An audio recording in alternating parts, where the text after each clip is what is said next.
मौजूद रहे, लगातार कवर करते रहे। अब रीतू को आप कैसे देख रहे हैं? देखिए, जहाँ तक सवाल रीतू का है, तो मैं एक बात बिल्कुल ईमानदारी से कह सकता हूँ रीतू के आंदोलन के बारे में, क्योंकि मैं उस आंदोलन को पहले दिन से वॉच कर रहा हूँ।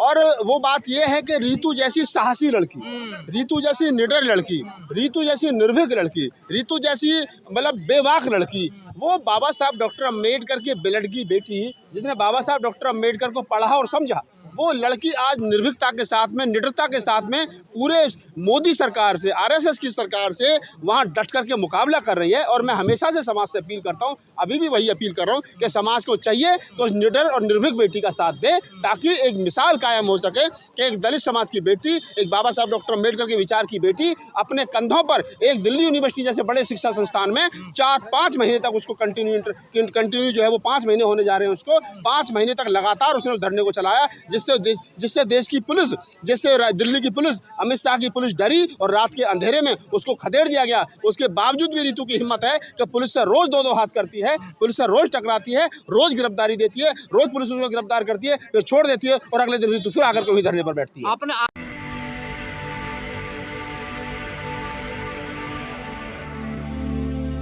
आपने अपने जीवन में इतनी बहादुर लड़की देखी आज तक? मैंने बहन कुमारी मायावती जी देखी, मैंने रीतू देखी, और कोई साथ मेरे दिमाग में उतनी बहादुर लड़की नहीं है, उतनी बहादुर बेटी नहीं है। लोग अपने लिए लड़ते हैं, पुलिस धमका देती है, भाग जाते हैं, लेकिन रीतू का जो मामला है, रीतू अकेली ऐसी लड़की है मेरे अपने अभी तक 42 साल के जीवन में और मेरे 22 साल के सामाजिक कैरियर में कि रीतू जितना बहादुर लड़की मुझे आज तक नहीं मिली। समाज ने साथ छोड़ दिया, फिर भी लड़ रही है अकेली, देखिए पुलिस। कोई बात नहीं, समाज देखिए, समाज कब आता है? समाज जब आता है जब कोई मर जाता है तो कैंडल मार्च लेकर निकालने आता है, समाज शांति पाठ में आता है, बौद्ध भिक्षु परित्राण पाठ में पहुंचते हैं। समाज अभी नहीं देगा साथ। बाबा साहब डॉक्टर अम्बेडकर को, मान्यवर साहब काशीराम को, बुद्ध को, कबीर को, नानक को, रैदास को, फूले को, साहू जी महाराज को, तमाम उन बहुजन समाज के पुरखों को समाज ने तब साथ दिया है, तब वो उन लोगों की बात लोगों के दिमाग में आने लगी है। अभी तो आधे से ज़्यादा लोगों को यही पता नहीं है कि भाई रीतू लड़ क्यों रही है। अभी तो आधे से ज़्यादा लोगों को यही पता नहीं कि रीतू बैठी क्यों है। अभी तो आधे से ज़्यादा लोगों को यही पता नहीं, वो सवाल कर रहे हैं, उन्हें पता ही नहीं सवाल कौन सा करना है, कौन सा नहीं करना है। अभी तो हमारे बहुत सारे साथी, पत्रकार साथी जो कह देते हैं, अरे साहब जब नौकरी मिल रही तो ले ले, क्यों बैठी है ठंड में। सवाल नौकरी का नहीं है गजेंद्र भाई। बाबा साहब डॉक्टर अम्बेडकर की मूवमेंट पैसे की नहीं थी, कोठी बंगला गाड़ी की नहीं थी। बाबा साहब डॉक्टर अम्बेडकर का आंदोलन मान सम्मान का था। रीतू अगर बैठी है तो नौकरी लेनी होती तो वो कनाडा जा सकती है, ऑस्ट्रेलिया जा सकती है, किसी भी विदेश की यूनिवर्सिटी में जाकर के पढ़ा सकती है, उसके लिए ऑफर हैं। वो गोल्ड मेडलिस्ट है पीएचडी में, वो जहाँ जाएगी वहाँ उसको नौकरी मिल जाएगी। सवाल नौकरी का नहीं है बंधु, सवाल इस बात का है कि बाबा साहब डॉक्टर अम्बेडकर के उस विचार का क्या होगा जिसमें बाबा साहब डॉक्टर अम्बेडकर ने कहा कि ये लड़ाई पैसे की नहीं है, ये लड़ाई कोठी बंगला की नहीं है, ये लड़ाई मान और सम्मान की है। अगर रीतू दिल्ली यूनिवर्सिटी में बैठी है और वहाँ से उठ करके जब जाए, जब वहाँ की बीसी, वहाँ का रजिस्ट्रार, वहाँ का सब रजिस्ट्रार, वहाँ की प्रिंसिपल गिरफ्तार हो, ये इंटरनेशनल लेवल पर खबर बने कि एक बाबा साहब की बेटी ने इस गलत सिस्टम की शिकार हुई और वो लड़ी, और लड़ने के बाद में उन तमाम मनुवादियों को जेल की हवा खिलाई जिन लोगों ने गुनाह किया। लेकिन कहा जा रहा है दिल्ली विश्वविद्यालय मनुवादियों का अड्डा है और उस अड्डे के बीच लड़ रही है रीतू। आप देखिए ना, जहाँ दीवार के दूसरी तरफ आरएसएस की शाखा लगती हो, जहाँ उसी दीवार के दूसरी तरफ रीतू बाबा साहब डॉक्टर अम्बेडकर जय भीम के नारे लगा रही है, तो उसकी हिम्मत देखिए। अरे जहाँ पर बलात्कार कर दिया जाता है, उस बेटी को बलात्कार करने की धमकी दी गई, जान से मारने की धमकी दी गई, उसकी जान को खतरा है, उसको पुलिस ने गलत तरीके से उसकी बॉडी को टच किया, जब उठा करके लेगी,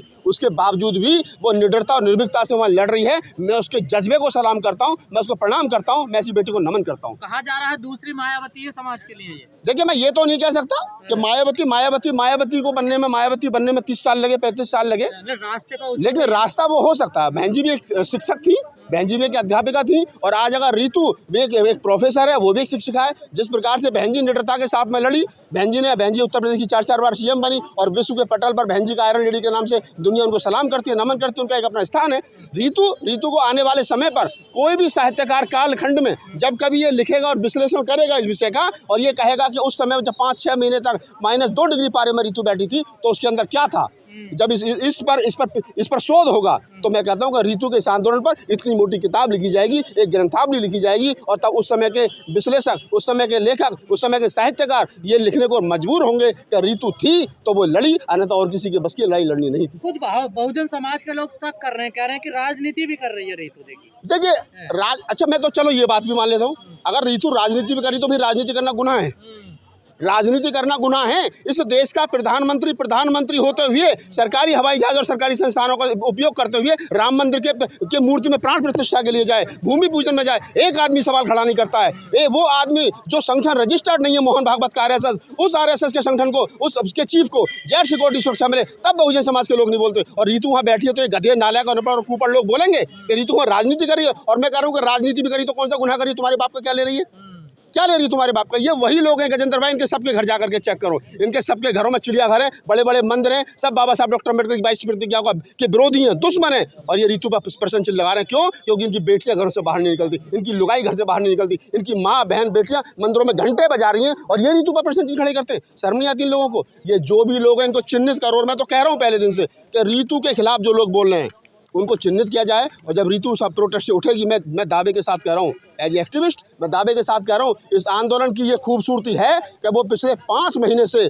बिल्कुल निडरता और निर्भीकता के साथ में चल रहा है। उस आंदोलन की ये खूबसूरती है कि उस आंदोलन को एक दलित बेटी, बाबा साहब डॉक्टर अम्बेडकर की ब्लड की बेटी, विचार की बेटी, उस आंदोलन को लीड कर रही है। और वह कितना भी बड़ा नेता जाए वो भाषण देता है, लेकिन लीड रीतू करती है। ये है बाबा साहब डॉक्टर अम्बेडकर का विचार, ये है रीतू का आंदोलन। इस आंदोलन की यही खूबसूरती है। और जो लोग ये कह रहे हैं कि रीतू राजनीति कर रही है, मैं फिर बड़ी जिम्मेदारी के साथ कह रहा हूँ कि रीतू राजनीति कर रही है या नहीं कर रही है। और अगर कर भी रही है तो मैं उसका समर्थन कर रहा हूँ। रीतू जैसे बच्चों को राजनीति करनी चाहिए, राजनीति में आना चाहिए। ये गधे 131 जो पार्लियामेंट में बैठे हैं, जो जब SC ST OBC माइनॉरिटी का कोई भी बिल पास होता है और ये बोलते तक नहीं है, तो कम से कम ये गधे चुन करके जाना बंद हो और ऐसे लोग राजनीति में, रीतू जैसे लोग आए, हमारे जैसे आए, अभिषेक जैसे लोग आए, तमाम वो लोग आए राजनीति में जो बाबा साहब डॉक्टर अम्बेडकर के विचारों से परिपक्व होकर के आगे बढ़े। उन लोगों को राजनीति करनी चाहिए और रीतू अगर राजनीति करी तो 1000% करनी चाहिए। लेकिन सबसे बड़ी बात है कि ये आंदोलन संविधान के अनुसार चल रहा, पुलिस उस गोल गोल चक्कर में फंस गई है। वहाँ देखिए, आपने देखा गजेंद्र भाई, हम तो थे वहाँ पर, रीतू को गिरफ्तार करने आई पुलिस को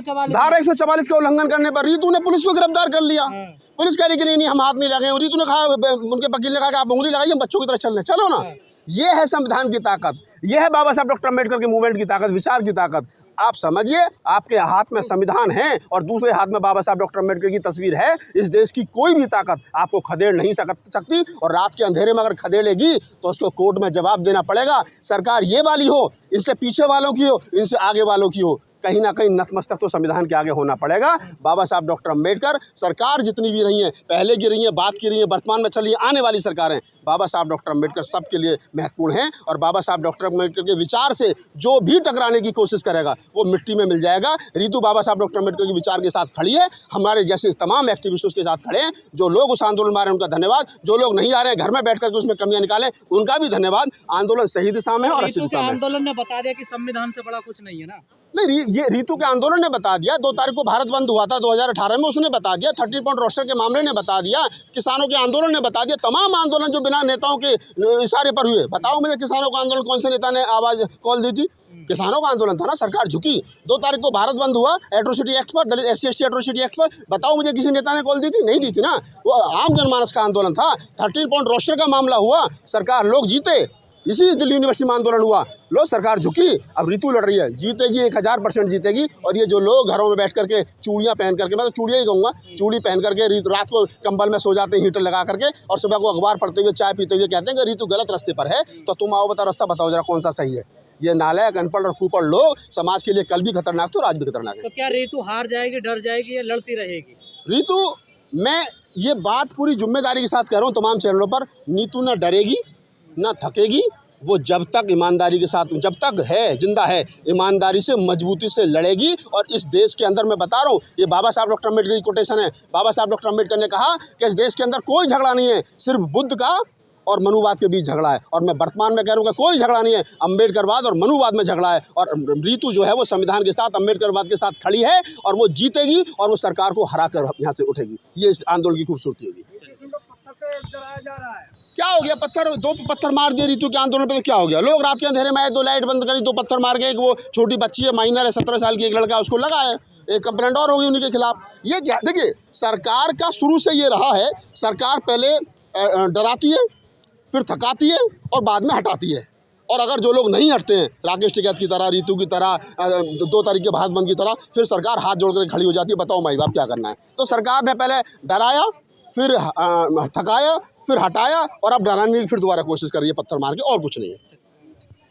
पे अगर कहीं मिल गया तो आप यकीन मानियो इसका कोई ना कोई इलाज जरूर करेगा, क्योंकि ओबीसी समाज का सबसे ज्यादा अगर नुकसान करे है तो ये बीजेपी आरएसएस का प्यादा है, और इस तरह के प्यादे बहुत सारे छोड़ रखे हैं। पर अब तो ब्राह्मण हो गए ना वो ब्राह्मण नहीं हुआ, इस तरह के ब्राह्मण 2016 में भी हरियाणा में थे, उनका भी इलाज हुआ। और आज सुन लो, वो कह रहे चारों वेद सुनो, जो पहले भी इन्होंने इस तरीके के हथकंडे अपना करके ओबीसी को हरियाणा में दो फाड़ किया, और ये हरियाणा से मैं पूरी कोशिश करा अपनी दाल गलाने की, लेकिन हरियाणा में इनकी दाल गलने वाली नहीं है। ओबीसी समाज के लोग अभी जिंदा हैं, और ऐसे ऐसे निकम्मों को वो ढूंढेंगे और जूते से मार के भगाएंगे। ये काना बाबा है, ये रामदेव बाबा नहीं है, ये ओबीसी समाज के ऊपर एक कलंक बाबा है। योग गुरु है वो, कोई योग गुरु नहीं है, लुटेरा। कैसे योग गुरु हो गया? जो ऐसे ऐसी बात करने वाला योग गुरु होगा, जो एक समाज को, एक किसी विशेष व्यक्ति का जब जूते लगते दिखे, मैं ओबीसी को कह रहा हूँ वो कुछ कुछ बोलता है, अरे वो कुछ नहीं बोलता, उसके अंदर शर्म है। ओबीसी के अंदर अपने समाज के प्रति जिंदा है, वो अपने समाज की वकालत करता है। तुम जैसा निकम्मा, नालायक, जलीद और जल्लाद नहीं है जो अपने ही समाज को गालियां बके। ये सोचने की बात है। रामदेव, पिछड़ों ने क्या बिगाड़ा है बाबा रामदेव का? रामदेव का, रामदेव की क्या औकात है? तो पिछड़ों का कर दे। पिछड़ों के प्रति बाबा रामदेव में, बाबा रामदेव आरएसएस का प्यादा है, और उसको इस बात का डर है। आरएसएस और नरेंद्र मोदी ने कह रखा है कि किसी भी तरीके से आप एक पत्थर फेंक दो, हलचल मचेगी, और जितने कुकरमुते हैं जो बीजेपी के अंदर हैं वो सारे के सारे हमारे कदमों में आएंगे, और हम सबको माल मलाई चटवा देंगे। 24 का चुनाव जीतने के लिए ऐसे हथकंडे ये बार बार अपना रहे हैं, और इसी हथकंडों को ओबीसी के अति पिछड़े समाज को, नाई, कमार, खाती, धोबी, गडरिया, बघेल, आप सुधर जाओ। ये आपकी हत्यारे लोग हैं, ऐसे इनको समझना चाहिए।